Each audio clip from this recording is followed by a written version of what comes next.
El contexto sociocultural bajo el cual el Evangelio fue predicado encierra muchas preguntas.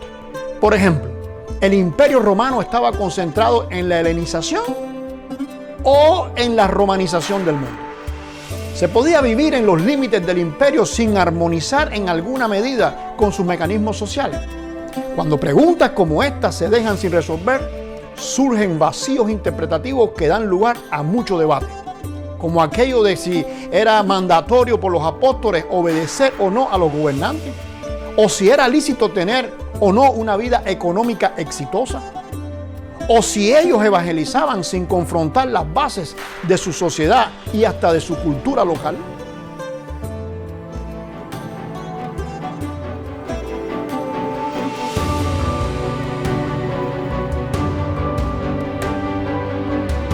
Uno de los grandes dilemas que ha tenido el cristianismo es tratar de entender la Biblia a partir del contexto del que lee y no a partir del contexto del que escribió. Este es un texto con una verdad que hace reflexionar mucho. ¿Cómo es posible pensar que hay que tener fe sin entender la Escritura, sin conocer la Escritura? Si la fe viene a partir de lo que tú conoces de Dios. Realmente la Biblia es un texto complejo. ¿Cuántas diferentes interpretaciones acerca de un mismo texto? El contexto cultural en que se escribe un texto va a definir gramaticalmente a dónde apunta la palabra. Comúnmente oímos decir que un texto fuera de contexto se convierte en un pretexto. ¿Pero realmente se conoce el contexto bíblico? Hola, yo soy Liber Aguiar y hoy te quiero hablar de la romanización. Por ajustes en el tiempo, hemos tenido que dividir este cuarto episodio de la sexta temporada de la romanización, en este caso la romanización del gobierno, y lo hemos tenido que dividir en dos partes. En la primera estuvimos viendo acerca de cómo el Estado, la ciudad, es diferente al gobierno. En el tiempo bíblico, esto era la característica más fresca, el paradigma más real que tenían ellos en la mente. Por lo tanto, cuando analizamos cualquier texto, debemos partir de ese punto. En este episodio estaremos viendo algunos de esos textos. Ahora, para analizar cualquiera de los textos bíblicos que hacen referencia a la relación con el gobierno directamente de los cristianos, debemos poner en contexto cada uno de ellos. Tenemos que entender lo que pasaba en ese momento. Así que a la luz de lo que hemos explicado en este episodio, vamos a ver lo establecido por el apóstol Pedro en su primera epístola. Allí comienza hablando a los extranjeros, que es lo que significa realmente la palabra parepidémois. Y estos extranjeros están en la diáspora, que es también la otra palabra que aparece ahí. Esta diáspora se asentaba en lo que es hoy parte de Turquía, como consecuencia de varias emigraciones.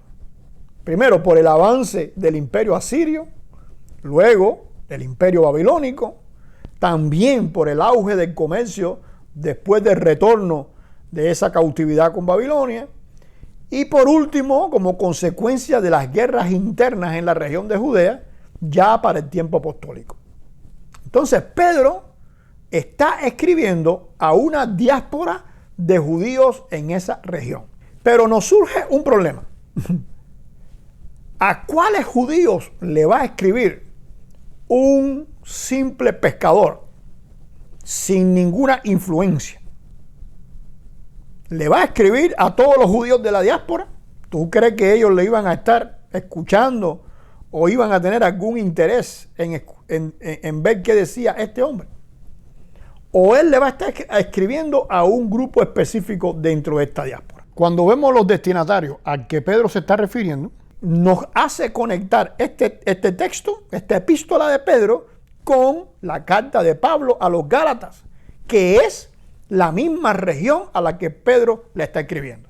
Por lo descrito en la carta de Pablo, porque Pablo va a hablar más que Pedro en cuanto a las características de esa congregación, vamos a ver que habían judíos y gentiles que por tener una enseñanza diferente en cuanto a la circuncisión, están siendo atacados por esa parte o por esa otra parte de la diáspora tradicionalista. Así que entonces, con la fe en Jesús, comienza a aparecer un grupo que por estar dentro de aquella diáspora judía legalmente establecida, que es lo que conocemos como diáspora, esta otra también va a ser llamada diáspora.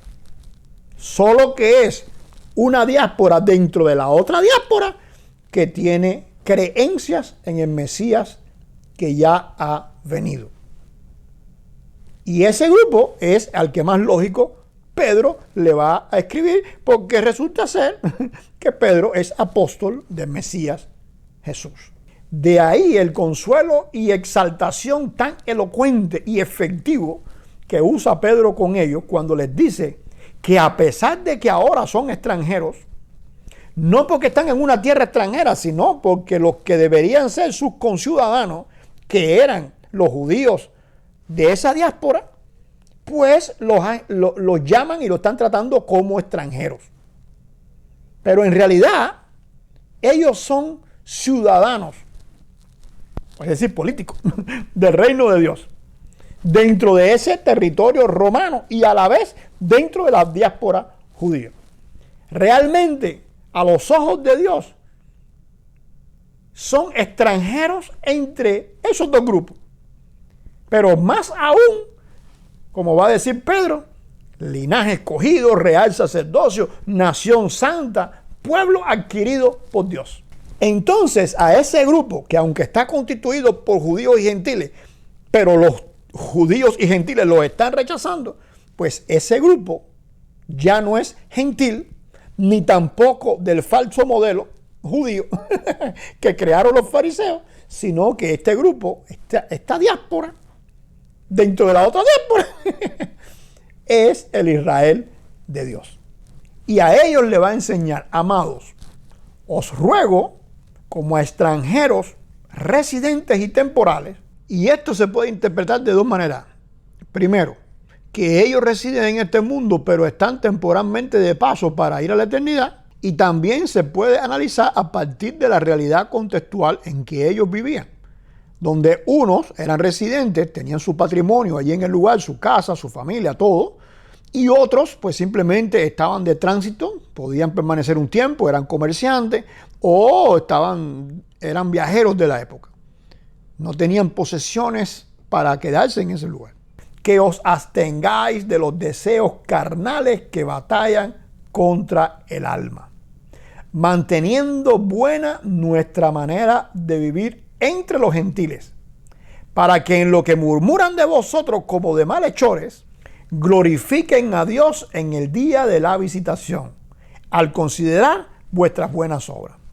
Y una de las buenas obras que ellos debían hacer era: por causa del Señor, someteos a toda, y aunque comúnmente se traduce como instituciones, en realidad se refiere a seres creados, es decir, criaturas humanas, ya sea al rey como superior, ya sea a los gobernadores como por él enviado. Y en esto Pedro es muy claro, porque en realidad los gobernadores bajo el Imperio Romano no eran elegidos por el pueblo, sino que eran seleccionados, confirmados y enviados por el emperador. Y continúa diciendo: para castigo de los malhechores y alabanza de los que hacen el bien. Y aunque era un gobierno que había establecido más derechos para él que deberes para el pueblo, había que entender que era porque esta es la voluntad de Dios, de que haciendo el bien, es decir, comportándose como políticos o como ciudadanos del reino de Dios, hagáis callar la ignorancia de los hombres insensatos, de los que no pueden entender el reino de Dios y pretenden establecer su propia perspectiva de gobierno y así dirigir hasta la propia familia de fe. Entonces ellos, como libres, debían escoger someterse a este tipo de gobierno, tanto dentro de la sinagoga como del imperio. Por eso es en un principio que él habló de toda criatura y después incluyó al rey. Y continúa, pero no como los que tienen la libertad como pretexto para hacer lo malo. Porque los propios judíos, bajo su conocimiento de la libertad que Dios le había dado, se sublevaban contra Roma, cosa que ni aún en el cautiverio de Babilonia había ocurrido. Sino que como siervos de Dios, honrad a todos. Amad a los hermanos, temed a Dios, honrad al rey. Porque el rey también es tu prójimo. Y él va a continuar en todo el resto hablando de otro caso muy parecido. Yo diría en igualdad de condición, que no podemos perder la perspectiva y cuando analizamos uno tenemos que analizar el otro porque son muy parecidos, que era la condición de esclavo con respecto al amo. O sea, que el esclavo debería comportarse con el amo de la misma forma que ellos se comportaban con el gobierno. ¿Por qué? Porque el gobierno era dirigido por un emperador, alguien que se hacía amo, y el esclavo era dirigido también por un amo.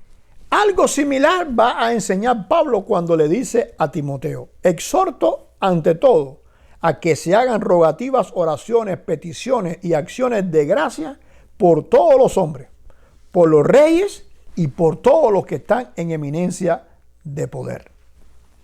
Y él va a dar la razón de por qué hacer esto: para que vivamos quieta y reposadamente en toda nuestra práctica religiosa y conducta respetuosa. O sea que este es el principio apostólico para el comportamiento social de una persona para con el gobierno. O sea, favorecer que el sistema donde estamos viviendo podamos estar con quietud, podamos tener reposo, podamos vivir una vida religiosa como Dios manda, que podamos comportarnos con la conducta que Dios exige, desde predicar el evangelio hasta todo lo que abarca la vida del creyente. En el caso de vivir bajo un imperio, bajo las leyes de un imperio, ¿por qué los apóstoles mandan a la oración? Bueno, muy sencillo. Porque cuando usted está viviendo bajo un imperio, bajo un poder absoluto, donde los derechos que tiene un gobernante son mayores que los deberes que tiene para con el pueblo, la única forma que usted tiene de cambiar eso, porque si él tiene todo el poder, ¿qué usted va a hacer? Es con la oración, porque Dios es el único que puede cambiar la mente a esa persona. Dios lo demostró en el Imperio Romano. Dios cambió la mente. Hubo emperadores que hicieron un desastre contra la iglesia. Pero estos emperadores Dios los quitó de ahí. Hasta que fueron apareciendo emperadores con una mentalidad más tranquila, con una mentalidad más relajada. Y por eso era que la oración era importante. Ahora, debemos establecer una diferencia entre el principio que Pablo enseñó de vivir reposada, quieta, de poder cumplir con la expectativa divina en nuestra vida en medio de la sociedad en que estamos viviendo. Tenemos que apartar ese principio de lo que es el imperio y lo que es nosotros hoy. Hay una gran diferencia entre la vida en el imperio y la vida hoy. Sin embargo, el principio sigue siendo el mismo. ¿Cuál sería entonces la recomendación divina para hoy con este principio para lograr eso? Hoy, a diferencia de esa gran lista de derechos que tenía el emperador y pocos deberes para con el pueblo, los gobiernos tienen una gran lista de deberes para con el pueblo y es el pueblo el que tiene una lista grande de derechos para que se les respeten. Y este cambio sucedió precisamente porque la sociedad fue impactada en gran medida por los derechos inalienables del ser humano que nacen en la visión bíblica del hombre. La responsabilidad ciudadana permite una intervención más directa del hombre en los asuntos de un país, de una comunidad, a través de esos derechos legislados, de esos derechos que son hoy imprescindibles en la mayoría de las ciudades, de los pueblos, de las naciones. Veíamos en un principio cómo el emperador decidía quiénes formaban parte del Senado. Hoy en día el gobierno es elegido por el pueblo, no por un emperador, ni por una élite. Y eso se hace sobre la base de promesas que hacen estos personajes y que el pueblo espera que se cumplan, que son preservar y cuidar los derechos de los ciudadanos. O sea, cuando el proyecto que usted trae favorece el preservar, el cuidar, el establecer los derechos ciudadanos, pues entonces yo voto por usted. Y eso ocurre en la mayoría de los gobiernos en países donde hay una creciente representación del cristianismo. Estos miembros del gobierno son funcionarios públicos que deben rendir cuenta a los electores.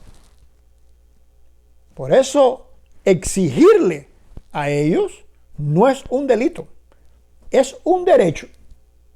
Y es más, es el cumplimiento de la ley que está establecida. Por eso es que hay que establecer una diferencia entre lo que Pablo le está diciendo directamente a una persona que vive bajo un imperio y qué es lo que Pablo le diría hoy a una persona que vive bajo un gobierno donde no fue un emperador el que puso al gobierno, sino que fui yo quien puse al gobierno, y ese gobierno tiene la responsabilidad de cuidarme a mí. En el tiempo bíblico, una protesta o el simple desacuerdo con el gobierno era un acto ilegal de sedición. Hoy es un derecho legal de todo ciudadano, con mecanismos establecidos y con una repercusión internacional cuando esto se viola, por parte del pueblo o por parte de los funcionarios públicos. Así que exigirles y vivir correctamente de acuerdo a lo establecido es parte de la dinámica legislada de hoy. Así que no hacerlo sería un comportamiento idiótico, sería más que un comportamiento idiótico, sería romper el orden establecido por la sociedad en que se está viviendo hoy. Si el principio que Pablo estableció es para poder vivir reposadamente, en quietud, cumpliendo con nuestras responsabilidades religiosas, y usted hoy teniendo la responsabilidad de participar en los destinos de su ciudad, usted se aparta de eso, pues usted está violando lo que Pablo estableció como principio. En tiempos de Roma, ¿cómo se lograba ese principio que Pablo estableció? Muy sencillo, orando y sometiéndote al emperador. Hoy, ¿cómo se logra ese principio?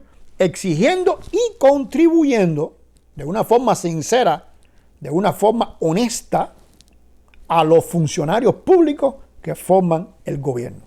Hoy en día, el tipo de gobierno imperial que aparece en la Biblia es casi ilegal a nivel internacional, como mismo sucede con la esclavitud. E inclusive, un gobierno que llegó al poder bajo condiciones de paz y de compromiso con lo establecido, se va a convertir automáticamente en ilegal y va a ser condenado por las leyes internacionales que también él asumió cuando participó en la candidatura para llegar al poder. De forma simple, podemos decir que lo principal que se debe hacer hoy ante un desacuerdo con un gobierno X es que después de consagrar el tiempo a la oración, porque no quiere decir que no oremos y que vamos simplemente a actuar en la política, sino que es orar, porque Dios tiene que traer primero quietud en tu mente. Como dice un dicho chino, la luna se refleja en las aguas tranquilas. Primero usted tiene que lograr entender la visión de Dios, y eso solamente lo puede hacer en oración para que Dios le revele esa visión de Él a través de el estudio diario, el aprendizaje de cómo funciona el reino de Dios, y tener una actitud impactante en la sociedad. ¿Cómo? A través de la predicación, a través del servicio para gestionar el mejor de los cambios que puede haber en una sociedad, que es el evangelio grabado en el corazón de los seres humanos. La ley de Dios puesta en el corazón, puesta en la mente del ser humano. Y hacer uso del derecho legal con autenticidad de corazón, con honestidad, con los elementos reales para poder decirle a un funcionario público: esta decisión está incorrecta y me afecta en esta forma y en esta forma. ¿Se puede salir a protestar en la calle? Bueno, hay mecanismos para salir a protestar en la calle de una forma legal, de una forma. Pero no es solamente salir a protestar en la calle, hay muchas formas de hacer eso. También estableciendo candidatos que tengan la perspectiva, que sean cristianos, que tengan una perspectiva clara de lo que es el reino de Dios y de lo que son los valores de Dios para una sociedad, y pueda ponerla en práctica. Con eso no estamos diciendo que el reino de Dios sea un gobierno X o se puede establecer a través de un gobierno X en una nación. No. El reino de Dios es espiritual y el reino de Dios tiene otras perspectivas mucho más grandes y mucho más elevadas que cualquier perspectiva que pudiera tener un país X. Pero a partir de los valores que se aprenden del reino de Dios, se pueden lograr condiciones mejores en una sociedad a través de un sistema que promueva esos valores. No imponiéndole esos valores a los demás como si fuera una dictadura. Porque tampoco, hay personas que quieren que no haya una dictadura, pero entonces, como sucedió en el medioevo, con el catolicismo se estableció un imperio católico, donde apareció, se quitó el imperio romano para poner entonces un imperio religioso. No es eso. Porque usted no puede obligar a la gente a amar a Dios. Eso es un fruto de la obra de Dios. Pero usted sí puede favorecer que las condiciones en un país o en una ciudad X sean favorables para predicar el evangelio, para enseñar, para que usted pueda vivir bajo las normativas que Dios ha establecido y ha puesto en su corazón y que enseña en su palabra, y usted pueda tener esa facilidad. A la luz de todo lo que se ha presentado en este episodio, hay algo lógico que se debe razonar. Una ciudad en donde la mayoría de sus ciudadanos son cristianos, con una actitud política digna y auténtica, ¿no sería correcto que también guiaran al resto de sus conciudadanos con leyes que armonizaran con la ley de Dios? La respuesta es simple: sí. Entonces no es lo mismo imponerle a la mayoría una visión gubernamental de lo que enseña la Biblia, que asumir dicho rol a partir de la influencia social que se puede establecer. Un gobierno de mayoría cristiana debería favorecer una influencia total, no una imposición doctrinal, sino una influencia social. Como mismo sucede en un hogar. Los hijos que nacen en el evangelio, no se le impone el evangelio, se le educa, se le enseña, se le facilita que caminen en el evangelio. En el próximo programa estaremos caminando por la romanización de la economía.